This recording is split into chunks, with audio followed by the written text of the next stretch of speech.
বন্ধুরা, আজকে শুক্লা রান্নাঘরে অনেক অনেক সবাইকে স্বাগত। আর একটা নতুন রেসিপি নিয়ে চলে এসেছি। আজকে রেসিপি হবে মটন। এই মটনটা খুব সহজভাবে রান্না করব, খুব সহজ পদ্ধতিতে। আমি কিভাবে বানাচ্ছি প্রথম থেকে শেষ পর্যন্ত পুরো ভিডিওটা দেখতে থাকুন, আশা করি ভালো লাগবে।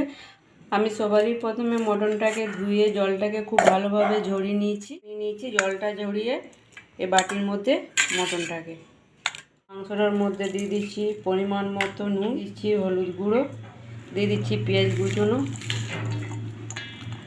দিয়ে দিচ্ছি টমেটো কুচনো, এখানে দিয়ে দিচ্ছি আদা, পেঁয়াজ, রসুন, লঙ্কা একসাথে আমি বেটে নিয়েছি, সর্ষের তেল, আর এখানে দিয়ে দিচ্ছি ধনে গুঁড়ো, জিরে গুঁড়ো আর কাশ্মীরি লঙ্কা। এবার খুব ভালো করে এগুলো আমি মাখিয়ে বেশ কিছুক্ষণ রেখে দেবো। এই যেটুকু মাখিয়ে রাখার সময়টা লাগবে আর কুকারে ভাপ হতে আর ভাপটা বেরোতে সেটুকুই বেশি সময়টা লাগবে। আমি কুকারে করে মাংসটা চাপাবো। কুকার চাপিয়ে দিচ্ছি, কুকার গরম হয়ে গেছে, কুকারের মধ্যে তেলও দিয়ে দিচ্ছি।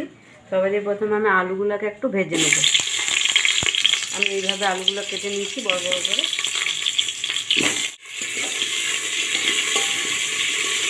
আলুর মধ্যে দিয়ে দিচ্ছি অল্প একটু নুন। নুন দিলে আলুটা সিদ্ধও হয়ে যাবে আর ভেতরে ঢুকেও যাবে। আর দিয়ে দিচ্ছি হলুদ। আলুটাকে ভেজে নেবো। আমার লাল লাল করে ভাজা হয়ে গেছে। এবার আমি আলুগুলোকে তুলে রেখে নেব। কুকারে আমি তেল দিয়ে দিচ্ছি মাংসটা চাপানোর জন্যে। দিয়ে দিচ্ছি গরম মশলাটাকে আমি আধ থেতো করে দিয়েছি আর দুটো তেজপাতা ফোড়নে দিয়ে দিচ্ছি। ফোড়নটা আমি 2-1 সেকেন্ড ভেজে নিলাম। ফোড়নটা থেকে মিষ্টি গন্ধ ছেড়ে দিয়ে দিচ্ছি পেঁয়াজ, টমেটো কুচনো, সুন্দরভাবে লাল লাল করে ভেজে নিলাম। টমেটোটাকেও আমি ভেজে নেবো একটু। এবারে নুন হলুদ মাখানো দিয়ে দিচ্ছি মাংসটা।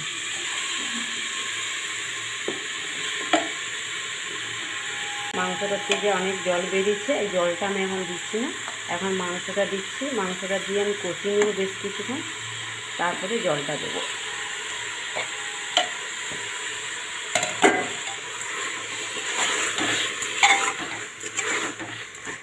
বেশ কিছুক্ষণ সময় ধরে ধরে কষিয়ে নিচ্ছি।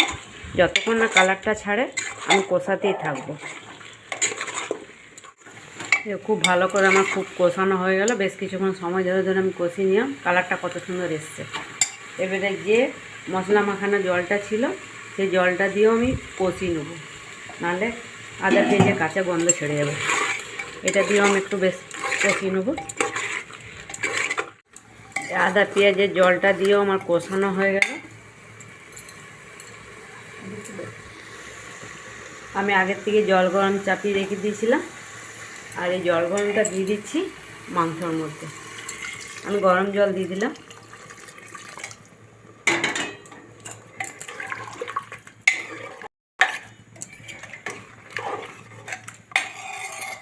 আর ভেজে রাখা দিয়ে দিচ্ছি আলুটা। দেখলাম একটু নুনটা কম আছে, একটু নুন দিয়ে দিচ্ছি। কুকারের ঢাকাটাকে আমি লাগিয়ে 5টা সিটি ফেলে নেবো। আমাদের কুকারটাতে 5টা সিটি ফেললেই পুরো সিদ্ধ হয়ে যায়। আমার মাংসটা হয়ে গেছে, আমি ঢাকাটা খুলে নিলাম।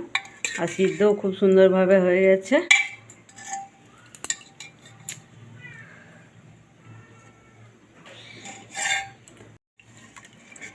আজকের এই লাল লাল ঝাল ঝাল মটনের রেসিপিটা সহজভাবে সহজ পদ্ধতিতে আপনাদের কেমন লাগলো অবশ্যই জানাবেন। যদি ভালো লাগে লাইক, শেয়ার, সাবস্ক্রাইব। আর এইভাবে শর্টকাট পদ্ধতিতে বানিয়ে খাবেন।